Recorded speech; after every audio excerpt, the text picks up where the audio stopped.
menimbang bahwa karena alat tersebut hakim berpendapat permohonan pemohon seharusnya diajukan dalam dua permohonan pra-peradilan bukan dalam satu permohonan. Menimbang bahwa dengan demikian permohonan pemohon yang menggabungkan dengan sah tidaknya dua surat perintah penyidikan atau sah tidaknya penetapan tersangka dalam satu permohonan haruslah dinyatakan tidak memenuhi syarat formil permohonan pra-peradilan. Maka terdapat eksepsi permohonan tersebut berdasar hukum dan patut dikabulkan. Saya kira pertanyaan pokok sebenarnya yang harus kita ajukan kepada hakim tunggal ini, apakah di dalam proses pra-peradilan itu ada larangan yang secara hukum bisa melarang orang menguji dua penetapan tersangka dalam satu permohonan? Tidak ada apapun. Kalau dalam praktek hukum pidana normal, kita kenal secara teoritis apa yang kita sebut dengan penggabungan perkara. Ada kumulasi subjektif, ada kumulasi objektif. Artinya apa?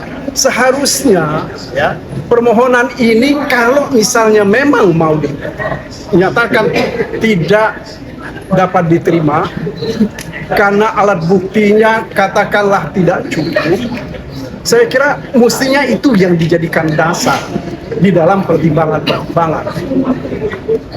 Ada 7 ahli hukum pidana yang sudah dihadirkan. Semuanya menerangkan dengan lugas dan jelas bahwa penetapan tersangka itu harus ada terkait dengan pasal-pasalnya, itu harus ada korelasinya dengan pasal yang dipersangkakan. Selain itu, harus juga dilakukan semacam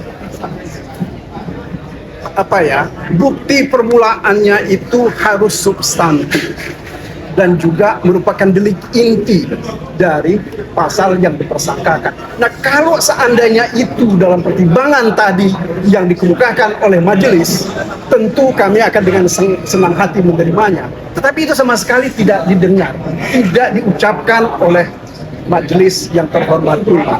Meskipun dia sudah menyebut tadi sejumlah ahli sudah dihadirkan, akan tetapi apakah pendapat ahli itu sama sekali tidak dipertimbangkan? Seolah-olah kalau buat saya, ya, ini adalah bentuk pelecehan baru terhadap proses persidangan ini.